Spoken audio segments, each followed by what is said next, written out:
여기 이 자리에 모인 여러분들은 어떤 친구를 소유하고 계십니까? 혹시 친구 중에 신앙 친구, 교회 친구가 많으십니까? 아니면 흔히 말하는 세상 친구가 더 많으십니까? 또는 얼마나 많은 친구를 소유하고 있으며 또는 얼마나 오래된 친구를 소유하고 계십니까? 앞에 있는 저는 사실 사역이다 보니까 아무래도 세상 친구보다는 이렇게 믿음의 친구나 동료들이 더 많은 것 같습니다. 마지막 질문입니다. 내가 누군가에게 영향을 주는 사람입니까? 아니면 친구를 통해서 영향을 받는 사람입니까? 저는 친구를 통해 변화된 경우입니다. 제가 고2 때까지만 해도 이렇게 믿음 생활이 활발했던 학생은 아니었습니다. 그런데 고2 때 믿음의 친구들과 함께 그 고등부 임원을 함께 하게 되면서 그렇게 그때 열심히 하게 되면서 신앙이 성장했던 그러한 경험을 가지고 있습니다. 즉 저는 친구를 통해서 변화가 된 그런 경우죠. 이처럼 내가 친구를 변화시킨 사람인지 아니면 내가 친구를 통해서 변화된 사람인지 돌아보기 소망합니다. 왜 이 말씀을 드리느냐? 교회도 이와 비슷한 상황에 처했기 때문입니다.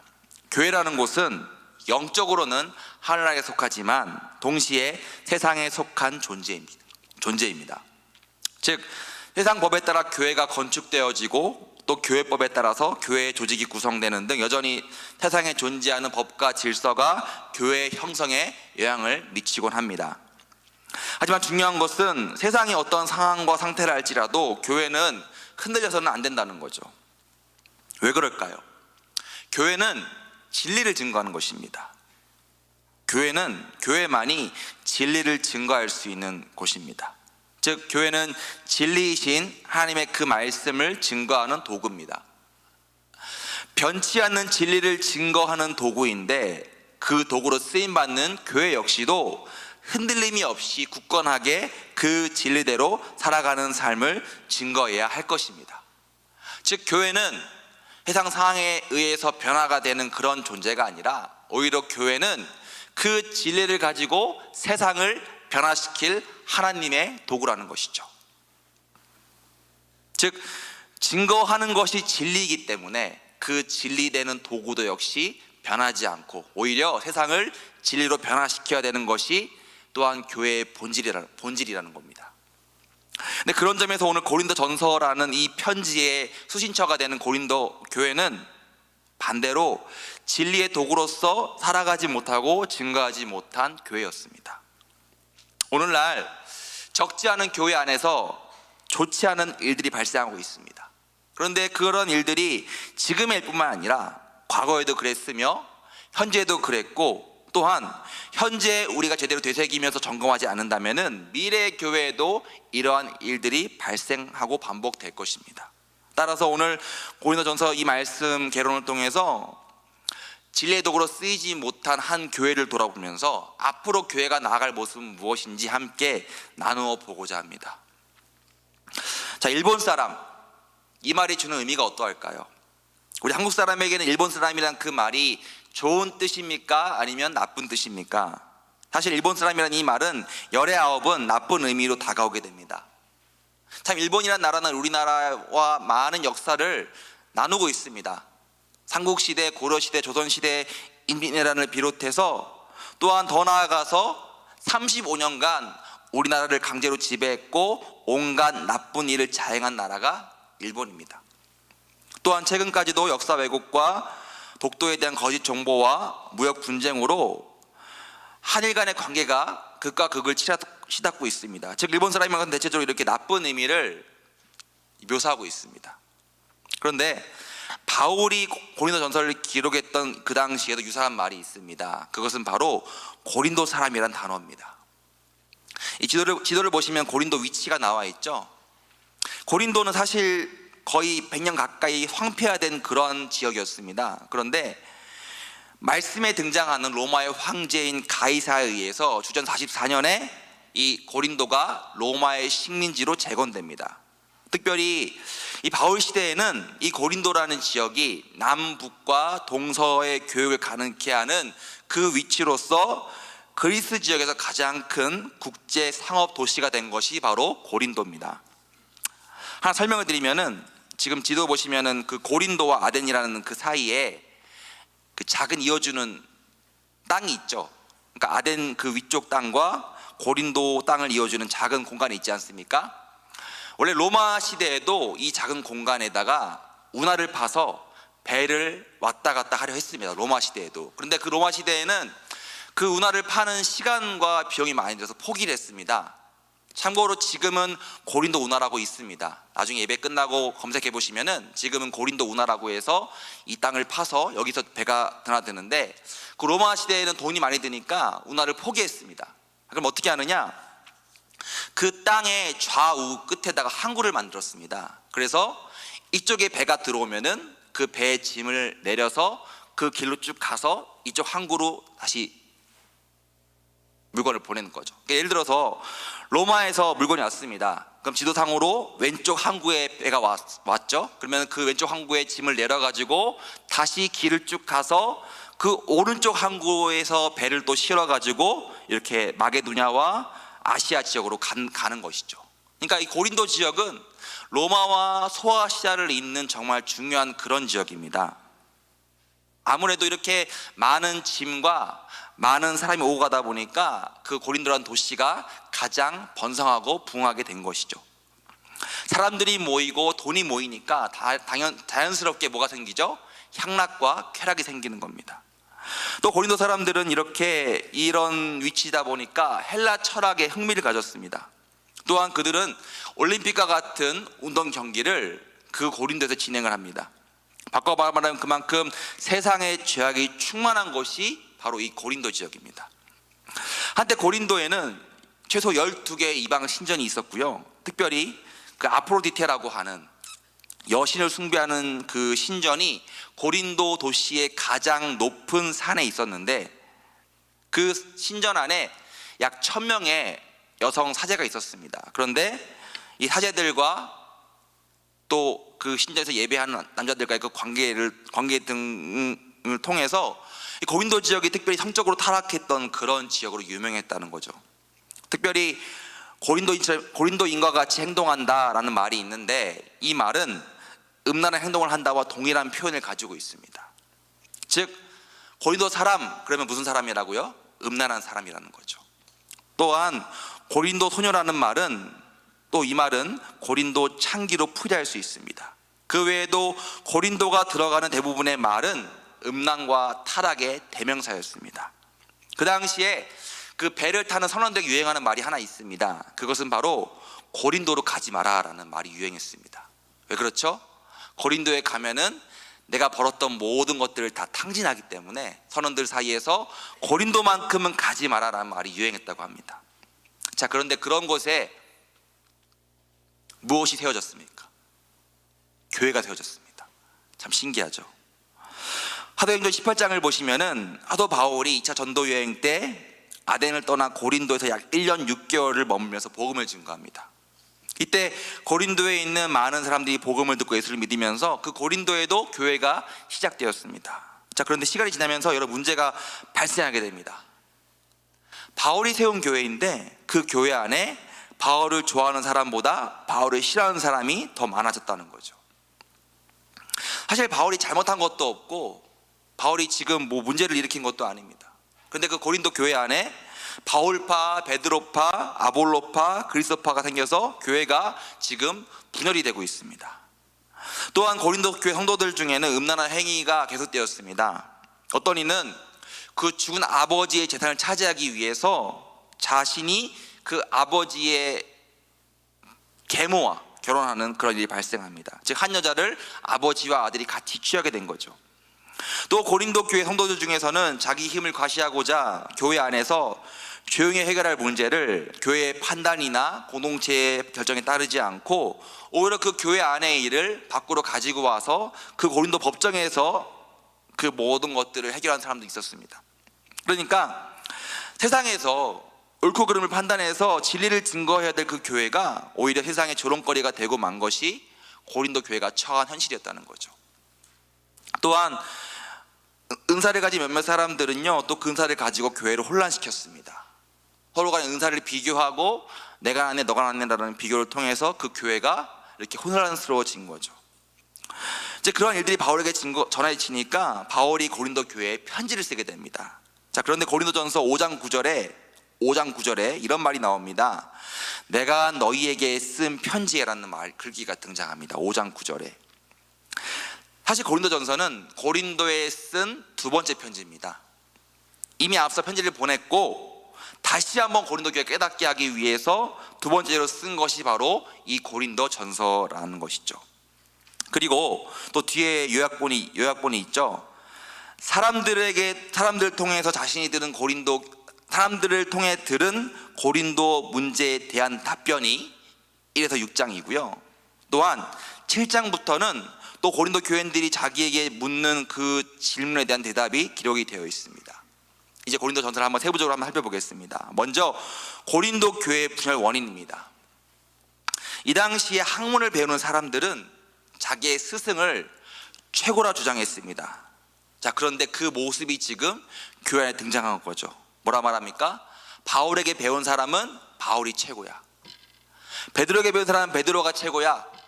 아볼로에게 배운 사람은 아볼로가 최고야. 아니야, 예수님이 최고야 라는 말입니다. 먼저 바울은 그런 모습이 하나님의 지혜와는 반대의 모습이라 밝힙니다. 바울은 그의 모든 삶 속에서 예수 그리스도를 증거했고 그리스도의 영광만 남기를 원했습니다. 또한 바울은 사람의 가르침과 사람의 업적이 남기기를 하지 않았습니다. 그것이 2장 1절에서 5절로 나와 있습니다. 여러분, 그 복음과 이단의 차이가 뭔지 아십니까? 복음은요, 그리스도만 남습니다. 복음은 전하는 자나 듣는 자나 모두 그 자리에서 그리스도만 남습니다. 그런데 이단은 어떻습니까? 이단은 처음에는 그리스도인데 나중에 어떻게 되죠? 나중에는 이단의 교주만 남습니다. 즉, 복음과 이단의 차이가 무엇이냐?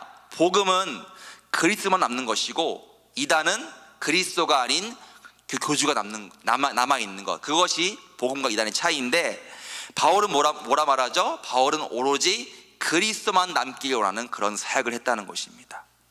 또한 진정한 지혜는 세상으로부터가 아닌 그리스도의 성령을 통해서만 얻을 수 있음을 그는 강조했습니다. 즉, 고린도 도시에 충만했던 헬라의 모든 철학과 지혜를 다 뒤로하고 단 하나, 성령의 지혜만이 우리를 자유롭게 한다고 말하고 있습니다.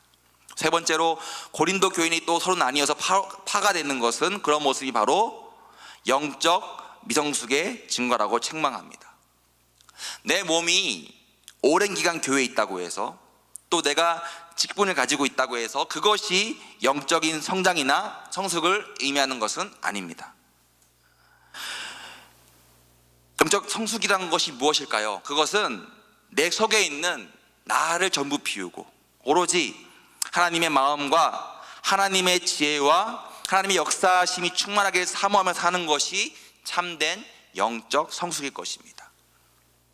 얼마나 고린도 교인들이 미성숙했으면은 바울이 3장에서 이렇게 말합니다. 1, 2절 말씀 함께 읽겠습니다. 3장 1, 2절 말씀 함께 읽겠습니다. 3장 1, 2절 말씀 함께 읽어보겠습니다.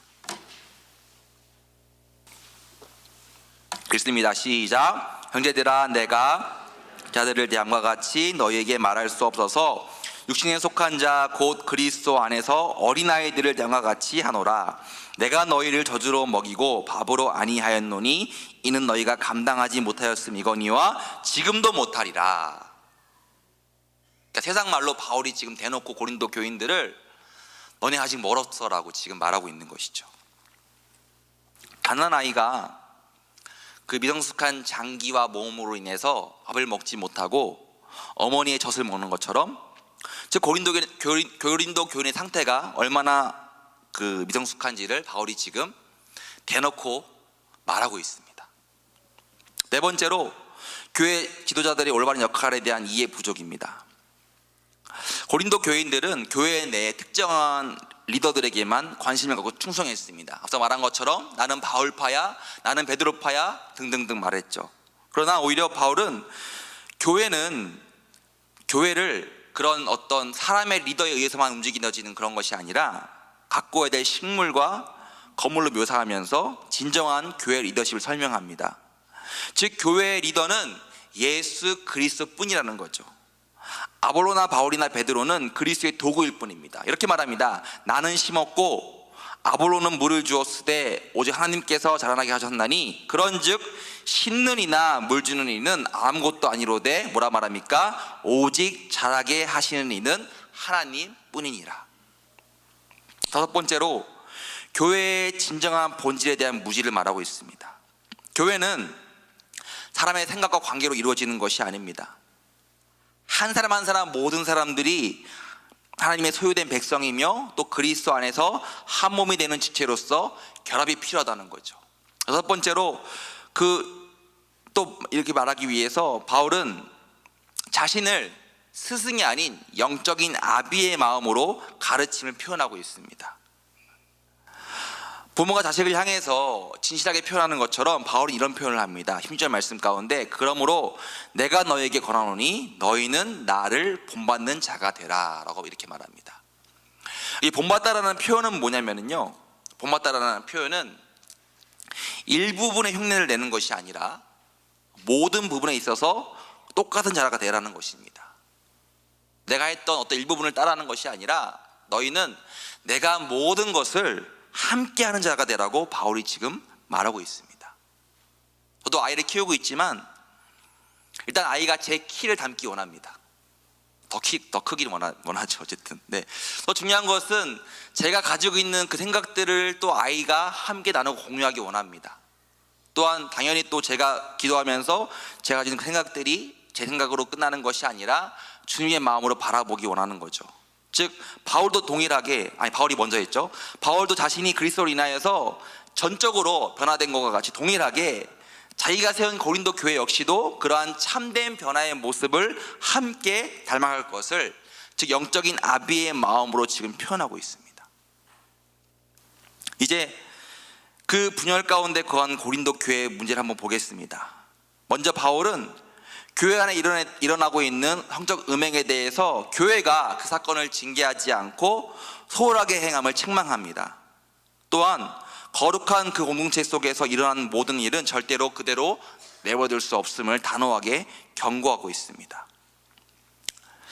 곰팡이라는 것이 있죠. 곰팡이는 처음에 작습니다. 처음에 아주 작아가지고 티가 안 납니다. 그런데 그 곰팡이의 그 환경을 개선하지 않으면 어떻게 되죠? 나중에 크게 퍼져가지고 모든 것들 다 망가뜨리는 게 곰팡이 아니겠습니까? 즉 고린도 교회는 이와 같이 성적인 곰팡이가 팽배했다는 것입니다. 두 번째로 교인들의 그 분쟁을 교회 안에서 해결하고 교회 밖으로 나가지 말라고 말합니다. 바꿔 말하면은 교회 안의 일을 교회 밖으로 가져가는 그것은 서로를 존중하지 않고 서로를 연결하는 그리스도마저 불신하는 행위라고 바울이 지금 말하고 있습니다. 사실 총신대학교 사태가 지금 해결이 됐습니다. 언론을 통해 아시겠지만 총신대학교 사태가 지금은 다 많이 해결이 돼가지고 정상화가 되고 있습니다. 근데 부끄럽게도 총신대학교를 해결한 도구가 뭔지 아십니까? 세상 법으로 해결했습니다. 하나님의 학교라고 자부하면서, 목회자 학교라고 자부하면서 정작 그 문제를 뭘로 해결했냐면은 세상 법으로 해결했습니다. 제가 다 말씀드릴 수는 없지만 간단히 말씀드리면은 사실 이 총신대학교 문제는 그 총회와 학교의 싸움이었습니다. 총회와 다시 총장인 한 사람의 힘 대결이었습니다.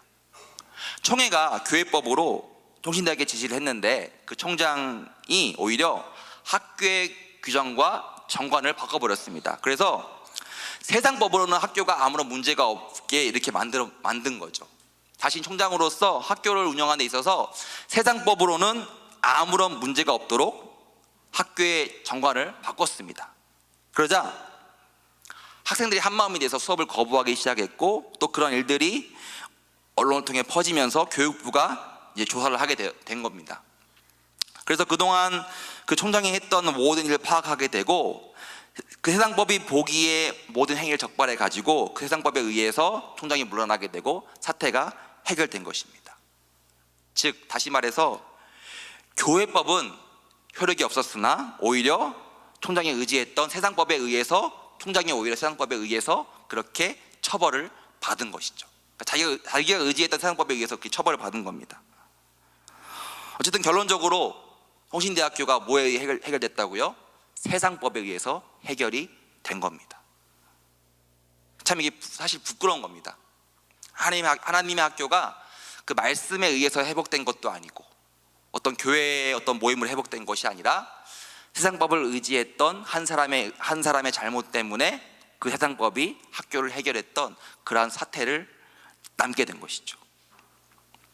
또 아시다시피 적지 않은 교회 안에서 분쟁이 생기고 또 교회들의 분쟁 속에서 노예와 총회의 판결을 불신해서 그 일들을 법정으로 가지고 가는 많은 일들이 이 땅에도 일어나고 있지 않습니까? 근데 이것이 지금의 일만이 아니라 초대교회도 있었다는 것을 오늘 바울은 말하고 있습니다. 다시 말해서 교회가 말씀을 굳게 의지하고 말씀으로 따르는 그러한 모임이 되지 않는다면은 오늘 바울이 말한 고린도 교회의 문제는 어제나 오늘이나 내일이나 계속 발생한다는 것입니다. 세 번째로 앞서 고린도 사람들이라는 말의 뜻과 같이 성적으로 유명한 도시입니다. 특별히 고린도 사람들이 그 우상 신전의 여사제와 함께 관계를 갖는 것은 그 관계의 행위가 우상 신들의 복을 받는 것이라 생각을 했습니다. 그런데 문제는 뭐냐? 고린도 교회 안에도 그것을 버리지 못하고 행한 사람들이 있었다는 것을 경고하고 있습니다. 즉 비록 고린도 교회가 고린도 안에 있더라도 고린도의 그런 모든 행위를 거부하고 물들지 않고 자기를 지키고 단련시켜야 하듯이 오늘 사는 우리도 마찬가지로 우리 삶 속에 존재하는 즉 복음에 반대가 되어지는 모든 행위들을 그런 모든 복음에 반대되는 모든 행위에 물들지 않고 구별이 되는 그러한 삶을 또 우리는 살아야 한다는 것입니다. 이제 7장 이하로는 바울이 고린도 교회의 질문에 대한 답변이 기록이 됩니다. 먼저 결혼에 관하여 바울은 답변을 합니다. 특별히 바울은 7장 전체에 걸쳐서 결혼과 독신과 아내 관계에 대한 실제 문제를 다루고 있습니다. 이 부분은 7장에 잘 나와 있으니까요. 나중에 말씀을 마치고 또 함께 집에서 이제 묵상하시면 충분히 가능할 것 같습니다. 두 번째로 우상에게 바친 제물에 대한 것입니다. 특별히 이 당시 고린도 교회에서 다수의 사람들은 이렇게 생각했습니다. 다수의 사람들은 우상의 제물을 먹어도 된다였고 고린도 교회에서요. 소수의 사람들은 먹으면 안 된다로 이렇게 다수와 소수가 갈린 상황이었습니다. 다수는 먹어도 된다, 소수는 먹으면 안 된다는 상황이 있었습니다. 근데 우리나라도 이런 유사한 것이 있습니다. 바로 명절 차례상과 또 이제 믿지 않는 가문의 제사상을 먹게 되는 경우가 있죠. 여러분 어떠십니까? 여러분은 먹을 수 있다라는 것입니까? 아니면 먹을 수 없다라는 것을 가지고 있습니까? 저는 오늘 말씀을 묵상하면서 이렇게 해석을 합니다. 참고로 저도 저희 친가는 아직 비기독교 집안이기 때문에 명절날 제사를 지내고 저는 그것을 잘 먹습니다. 네, 이거 시험 들지 마시고 그냥 잘 들으시기 바라겠습니다. 저는 잘 먹습니다.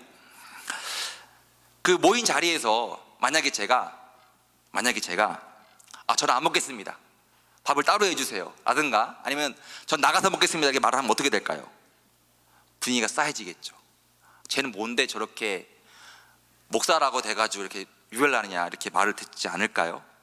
오히려 함께 먹으면서 함께 대화하는 게 일단은 그 모임을 조화롭게 만들 수 있다는 겁니다.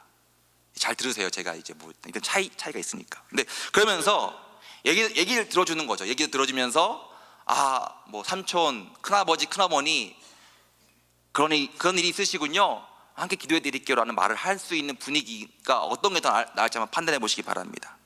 반대로 그 음식을 거부한다면은 저를 향한 친척들의 관계는 일단은 저를 대해서 거부를 할 수 있겠죠. 또 제가 심지어 그렇게 거부한 상태에서 어떤 얘기를 듣고 그럼 제가 기도해 줄게요 라는 말을 했으면은 또 뭐라 말할까요? 밥도 같이 안 먹으면서 무슨 네가 기도를 해주겠냐라는 그런 거부를 또 할 수 있지 않겠습니까? 즉 요약하자면은 어떤 행동과 어떤 표현이 더욱더 친척들에게 사람들에게 하나님의 사랑을 전할 수 있을지를 하나님의 지혜를 구하며 그 상황을 접해야 한다는 것입니다. 그러니까 처음부터 옳고 그름을 따지기보다 서로에게 덕이 되고 연약한 자를 배려하면서 하나님의 사랑을 전할 수 있는 그러한 상황과 대화를 만들어 가야 한다는 거죠. 물론 제사의 행위와 제사의 의미에 대해 확실히 구별합니다. 그건 당연히 구별하죠.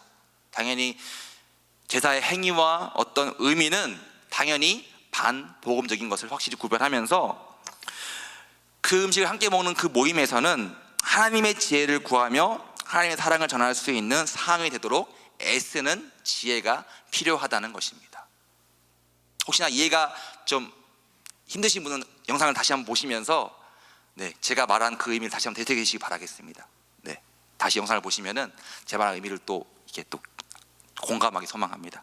세 번째로 공적인 예배입니다. 바울은 또 예배 상황 속에 또한 여성이 머리에 수건을 쓰는 문제와 성만찬을 거론합니다.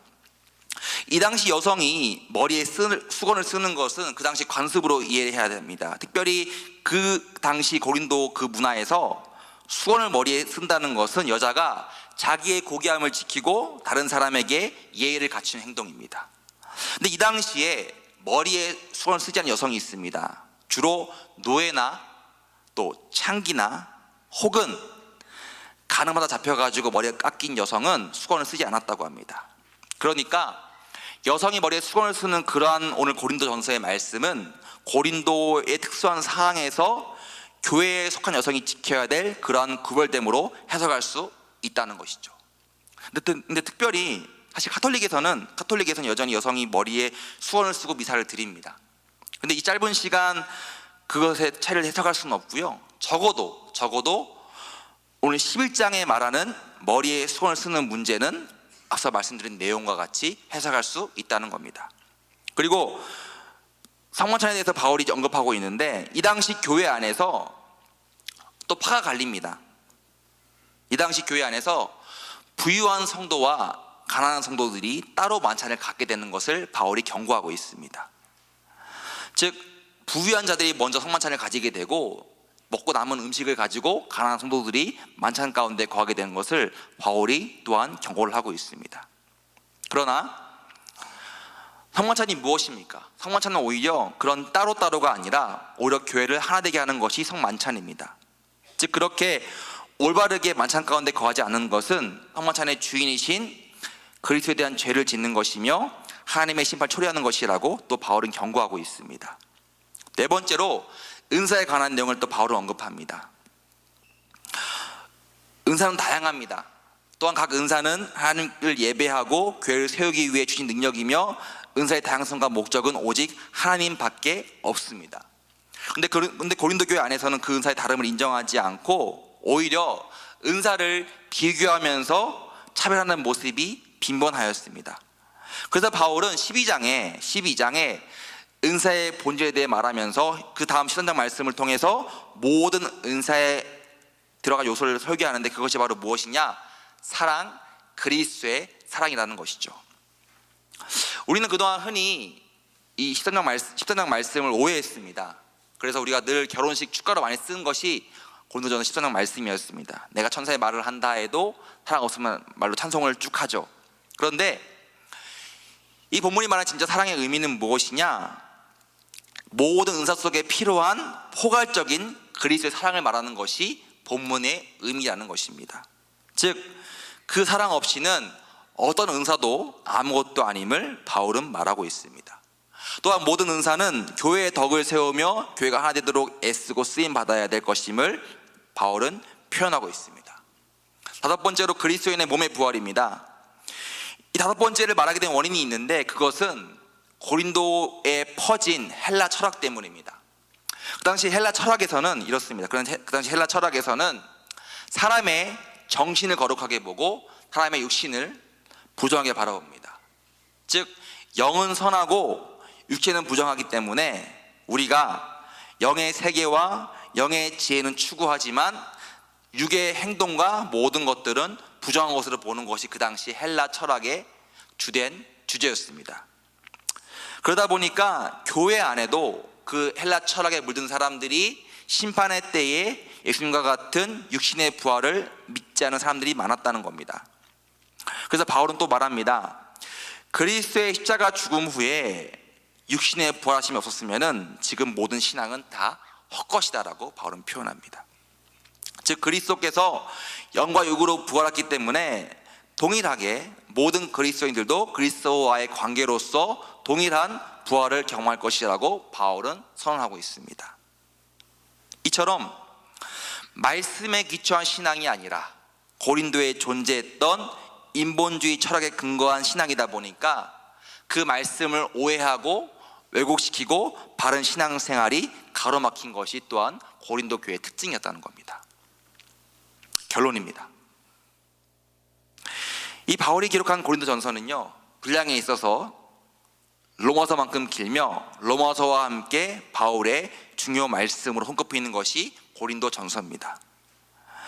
로마서가 신학 주제를 체계적으로 표현해서 이론 과정 가운데 거한다면 고린도 전서는 특별히 특정한 상황에 일어난 그 문제를 설명함으로써 좀 더 실행적인 부분에 관심을 가지는 것이 고린도 전서입니다. 그러니까 로마서와 오늘 고린도 전서를 합친다면은 바울에게 있어서 바울의 신학자이자 목회자의 모습이 드러나게 되는 것이고, 또한 바울이 또한 동일하게 신학자여 목회자로서 상호 긴밀히 사역하는 것을 우리는 알 수 있습니다. 참고로 로마서는 바울이 고린도 전서 후서를 기록한 다음에 57년에 고린도에 있을 때 기록한 것이 로마서 말씀입니다. 그러니까 계속 고린도에 문제가 생기니까 바울이 편지를 쓰게 되고 직접 고린도에 와서 지금 사역을 하고 있는데, 그런 고린도에서 바울이 편지를 쓴 것이 로마서 말씀입니다. 로마서에서 이렇게 말합니다. 말씀 한번 읽어볼까요? 말씀 제가 기록했는데 읽어보겠습니다. 시작. 형제들아,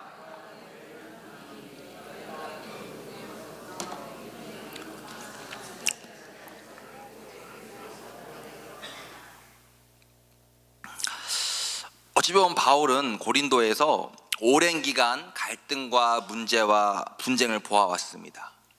그래서 또한 그 문제를 방지하기 위해서 로마 교인들에게 말하는 것이죠. 그렇지 않으면 로마 교회는 또 하나의 고린도 교회가 될 수 있기 때문입니다. 왜 그럴까요? 로마는 고린도와 비교할 수 없는 도시이기 때문이죠. 고린도는 지금 로마 식민지인 그리스의 가장 큰 도시인데, 로마는 어디입니까? 제국의 수도입니다. 고린도와 비교할 수 없는 황제가 살아있고 그 문화와 철학과 군대와 하여튼 모든 것들이 모여있는 곳이 바로 로마입니다. 또한 최대의 타락이 있는 곳이 또 로마입니다. 그런 곳에 교회가 세워져 있는데 고린도와 같은 어려움을 겪지 않도록 그 고린도에서 로마서를 말씀을 또한 기록하면서 이렇게 말하는 것이죠. 알아서 좀 쳐내라. 너희들이 좀 알아서 좀 잘 좀 정리해봐라 라고 이렇게 말하는 것이죠. 오늘 결론에 문구가 하나 있습니다. 한번 읽어보겠습니다. 결론에 문구입니다. 마지막 문구입니다. 시작. 정복할 것인가, 정복당할 것인가, 변화시킬 것인가, 변화됨을 당할 것인가. 먼저 위에 있는 정복이라는 이 문구는 제가 오래전에 어떤 광고에서 본 문구입니다. 정복할 것인가, 정복당할 것인가. 이걸 바꿔봤습니다. 변화시킬 것인가, 변화됨을 당할 것인가. 교회가 세상을 하나님의 진리로 변화시킬 것인가, 세상에 의해서 변화됨을 당할 것인가 라고 질문을 할 수 있습니다. 근데 중요한 사실은 여러분, 교회의 무기가 무엇입니까? 교회의 무기가 성도 수입니까? 교회 크기입니까? 아니면 교회 부동산 액수가 교회 무기입니까? 교회의 무기는 하나님의 진리밖에 없습니다. 하나님의 진리는 영원하고 불변하고 유일합니다. 따라서 그 하나님의 진리를 증거하는 교회는 동일하게 변질돼서는 안 되는 존재라는 거죠. 교회는 더욱더 거룩하게 구별되어서 하나님의 진리를 증거하는 정결한 그릇이자 날선 칼과 같은 도구로서 계속해서 변화가 되어야 되고 더욱더 노력을 해야 되는 존재입니다. 성장해야 됩니다. 그것이 교회의 본질입니다. 그러기에 교회가 속한 그 세상의 흐름에 휩싸이지 않고 더욱더 말씀의 진리로 살아가는 그러한 구별됨이 교회에 속한 모든 사람 가운데 필요하다는 것이죠.